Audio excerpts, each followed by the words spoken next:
What's good, everyone? Welcome to my channel. Welcome to this video. In this video I'm going to be talking about a common sort of topic of discussion that I've noticed emerge in recent years, and that's country counting versus slow travel. Now this might seem like a kind of strange or unusual thing to talk about, but it's really fascinating to me how people have this sort of metric whereby, the more countries that they would have, they might have touched the ground on and actually been to, sort of equivalates to how much knowledge or how much sort of enrichment or level of immersion they may have experienced.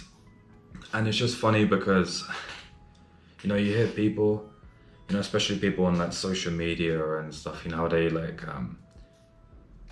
how they say they've been to over 40 countries, and it's just crazy because of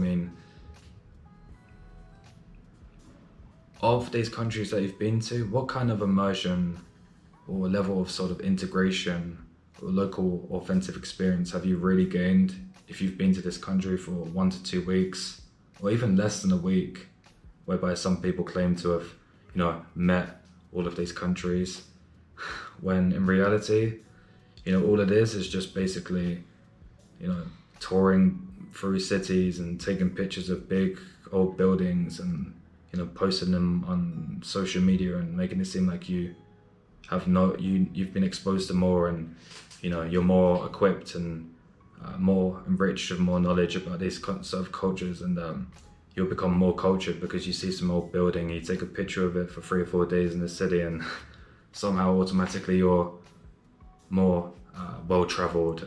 It's just it's mind-blowing, and it made me think, if someone ever asked me like how many countries I've been to, and by the way, I haven't been to a lot of countries, I've been to a few countries, but going to the point of what I'm trying to say is that if someone asked me, how many countries have I been to personally, I would only say whereby I've really gained a sort of insight, immersive, local sort of real feel for a country. I'd probably say only 2 or 3 countries, to be honest with you, including my own country as well, of course. So yeah, it's just it's just mind-blowing. And the funny thing is that you even have people that you have people that their country counting, countries that they've had layovers in. Imagine that you go to a country for like 10 hours, you leave the airport, you go to the city for 6 or 7 hours, you put up some pictures of some big building and you've been to this country, you've met this country.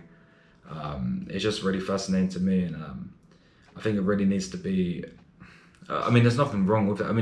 To be honest, it's a blessing how, you can, especially if you travel to Europe, of course, how every country is basically next to each other within a couple of hours.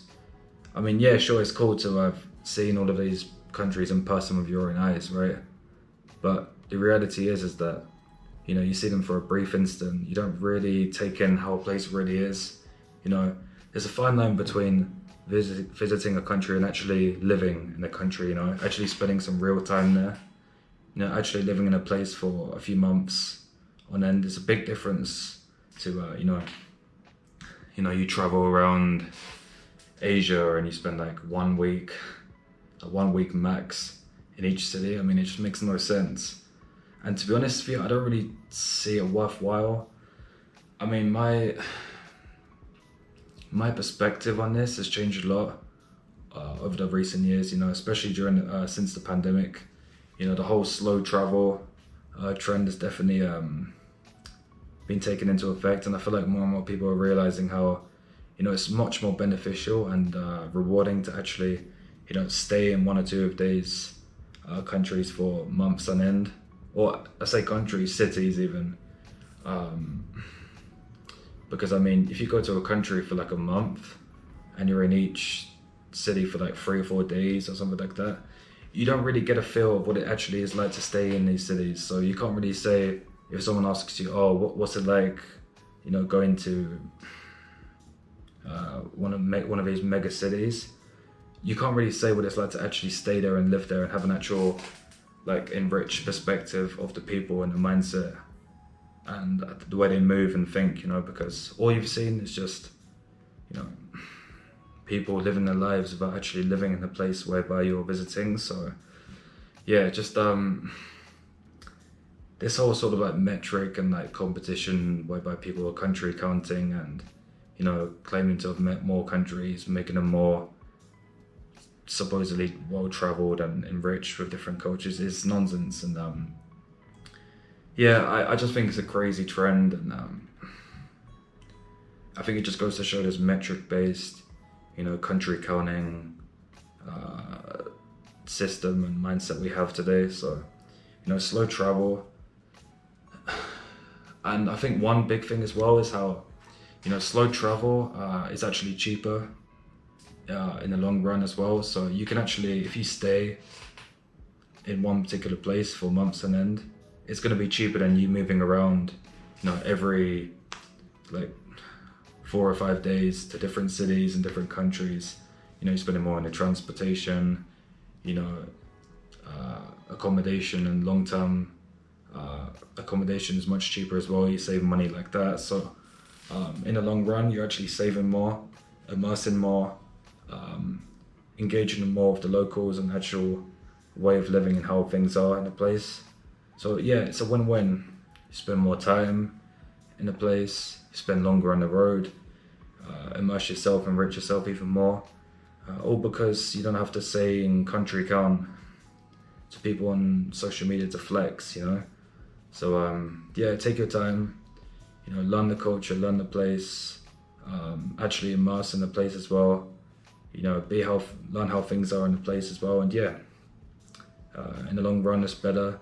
And yeah, people might say it's all well and good saying how, you know, not everyone can just spend several months or a couple of years just traveling, but you know, if you really put your mind to it and have no commitments, then there's nothing really stopping you, you know.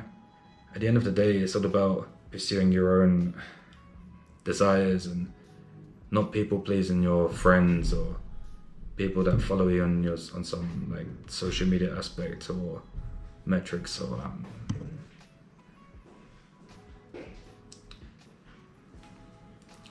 So yeah,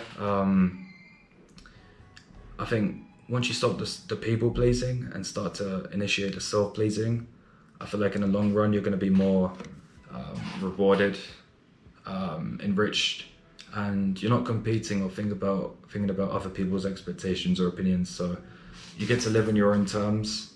You know, you're not being a slave to other people's opinions and objectives and reasons for things. And yeah, you just have overall more freedom, more peace of mind, you know, better quality of being. And yeah, in the long run, you're gonna please yourself. You know, don't play yourself, reward yourself, as the saying goes. And yeah, that's all I've got to say about this. It was just something I had on my mind, and just something that fascinates me, how people really be country counting as a flex.